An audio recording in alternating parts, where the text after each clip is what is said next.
اجازت ہے گفتگو شروع کی؟ کوئی بھی تنظیم ہو، کوئی بھی تحریک ہو، اسے کامیاب کروانے کے لیے دو چیزوں کا ہونا ضروری ہے، ایک مالی قوت، ایک افرادی قوت۔ اس تنظیم کے پاس لوگ ہونے چاہیے، اس کے پاس پیسہ ہونا چاہیے۔ جس کے پاس لوگ نہ ہو بات ان کی بھی کوئی نہیں سنتا، جس کے پاس دولت نہ ہو بات ان کی بھی نہیں پھیلتی۔ اسلام ایک عالمگیر تحریک کا نام ہے۔ مولوی سر پہ قرآن رکھ کے بتائے کہ اس پہ لوگ کس نے دیے ہیں اور اس پہ دولت کس نے دی ہے۔ بسم اللہ۔ مارچ کا مہینہ ہے، بسم اللہ، 23 مارچ کو ہمارے ملک پاکستان میں ایک دن منایا جاتا ہے، یوم قرارداد پاکستان۔ اس میں سارا دن پاکستان ٹیلی ویژن پہ جتنے بھی میڈیا کے چینلز ہیں وہ بچوں کو بتاتے ہیں کہ پاکستان جب بننا تھا اس میں محنت لگی محمد علی جناح کی، خواب تھا اقبال کا، دولت تھی راجہ صاحب محمود آباد۔ جس طریقے سے تو نے پاکستان کا فلسفہ لوگوں کو سنایا، ہمیں بتا کہ اسلام جب پھیلا اس میں محنت کس کی تھی، اس میں پیسہ کس کا تھا۔ بس ان ہستیوں کو چھپانے کے لیے مولوی نے کہانی شروع کر دی، سلام اس پر کہ جس کے گھر نہ بوری تھی نہ بستر تھا۔ جب تک یہ نعتیں پڑھی جاتی رہیں لوگ خاموش ہو کے یہ نعتیں سنیں گے، انہوں نے پتہ چلے گا کہ نبی تو غریب تھے، اسلام تو دولت سے نہیں پھیلا۔ ہمیں تیرے اندر کی چالاکی کا پتہ ہے، تو نے اس لیے کہا نبی کے گھر میں کچھ نہ تھا۔ اگر تو کہتا کچھ تھا پھر بتانا پڑتا وہ کچھ کس کا تھا۔ جو بول سکے وہ زحمت فرمائے۔ واجب الاحترام ہستیاں تشریف فرمائیں۔ بسم اللہ سرکار۔ مخدوم الملت میر کارواں جناب پیر بابا نزاکت شاہ جی دعا لینے کے لیے، بابا سید مظہر شرازی صاحب، میرے بھائی ملک علی رضا، بزرگ ذاکر ملک مرید صاحب، سارے مجھ سے سینئر ہیں۔ صرف اس لیے کہا کچھ نہ تھا، اگر کہتے کچھ تھا پھر بتانا پڑتا وہ کچھ کس کا تھا۔ وہ سیدوں کی ماں، وہ عرب کی عرب پتی بی بی۔ تاریخ عرب کہتی ہے جب نبی کے گھر آئی ہے خالی ہاتھ ہے، تو جو میری طرف کیجئے گا، میں بالکل آپ کی سوچوں سے کم وقت لوں گا۔ جب یہ نبی کے گھر آئی ہے پھر خالی ہاتھ نہیں آئی، دولت کے ڈھیر لے کے آئی ہے، سونے کے انبار لے کے آئی ہے، دولت کے ڈھیر لے کے آئی ہے، سونے کے انبار لے کے آئی ہے۔ مشتاق شاہ جی پڑھنے کے لیے نہیں آئے، سننے کے لیے آئے ہیں۔ دولت کے انبار لے کے آئی ہے، سونے کے ڈھیر لے کے آئی ہے، دولت کے انبار سونے کے ڈھیر لے کے یہ بی بی آئی ہے۔ اور تاریخیں کہتی ہیں جب یہ بی بی ہمارے نبی کے گھر آ گئی تو عرب کے گستاخ ننگی تلواریں لے کے نبی کے دروازے پہ کھڑے ہو کے اونچی آواز میں کہہ رہے تھے، عبداللہ کے بیٹے ہم تجھے قتل کرنے آئے ہیں۔ پردے کے اندر بیٹھی سیدوں کی ماں نے کہا تھا مولا تو پریشان نہ ہونا، تیری جوتیوں کی قسم یہ جتنے تیرے دروازے میں بھونکنے آئے ہیں یہ سارے میرے قرضدار ہیں، یہ سارے میرے نمک خوار ہیں۔ بی بی نے آوازیں پہچان پہچان کے کہا تھا، اور فلاں ابن فلاں بتا کہ تیرے باپ نے میرا اتنا قرضہ نہیں دینا، اور فلاں کا بیٹا بتا کیا تو میری نکرانی کا بیٹا نہیں ہے، اور فلاں کا بیٹا بتا کیا تو میرے مقروض کا بیٹا نہیں ہے۔ سب نے ہاتھ مانگا، بی بی ہمیں نہیں پتا تھا کہ اندر تو بیٹھی ہے، اب بتا کیسے بچ سکتے ہیں۔ فرمایا تلواریں نیاموں میں واپس رکھو، ایک ہی طریقہ ہے، محمد کے کلمے پڑھتے جاؤ، قرضے معاف کرواتے جاؤ۔ جو بول سکتے سارے بولا، ہاتھ اٹھا کے بولا حیدری۔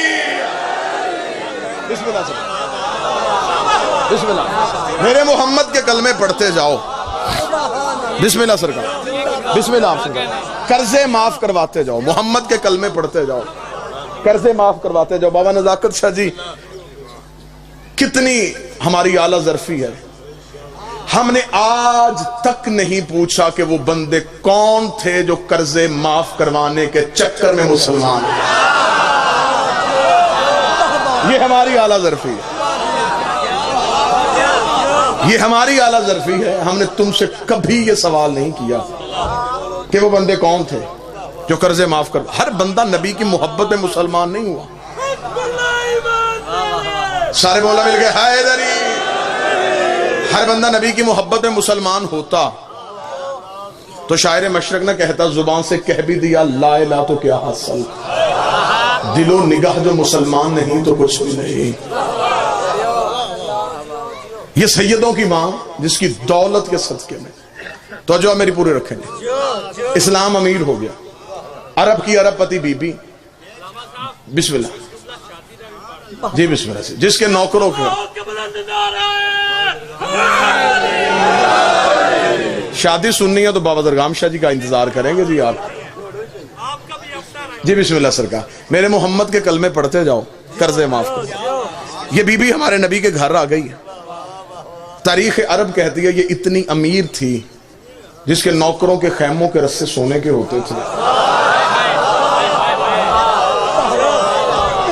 کنیزوں کی کمر کی بیٹیاں سونے کی ہوتی تھی. جب بی بی کا تجارت کا قافلہ گھر سے نکلتا آخری اونٹ مکے سے نکل رہا ہوتا تھا، پہلا اونٹ یمن میں داخل ہو رہا ہوتا تھا.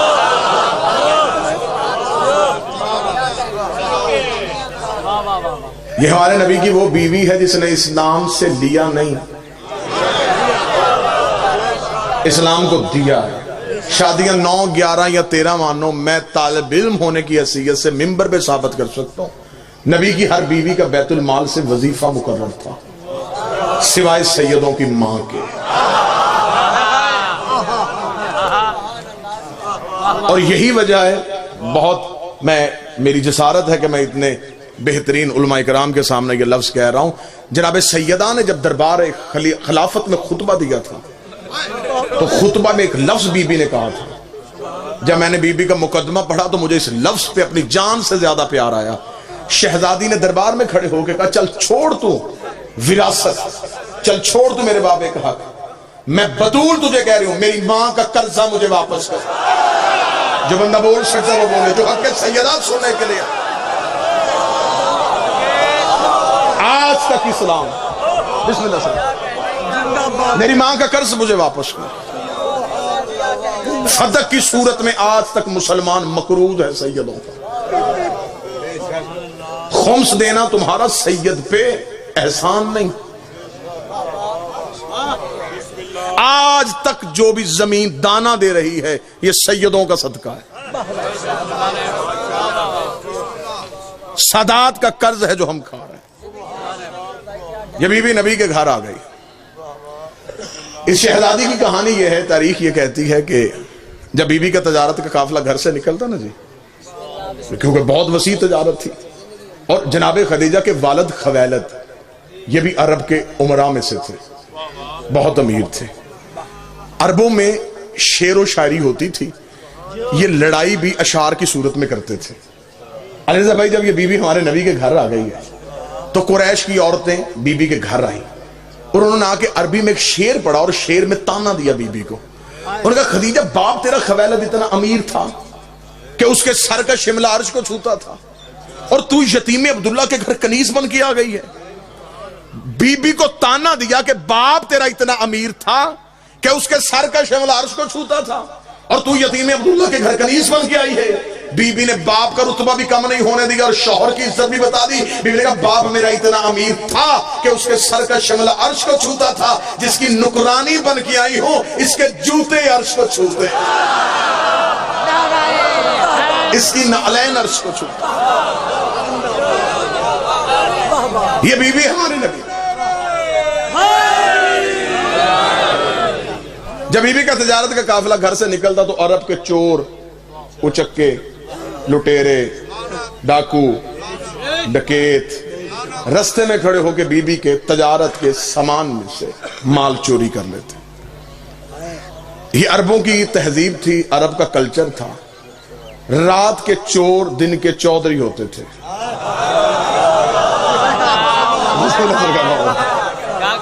رات کو چوریاں کرنا، دن کو مطمئن ہو کے ڈیرے پہ بیٹھ کے فیصلے کرنا.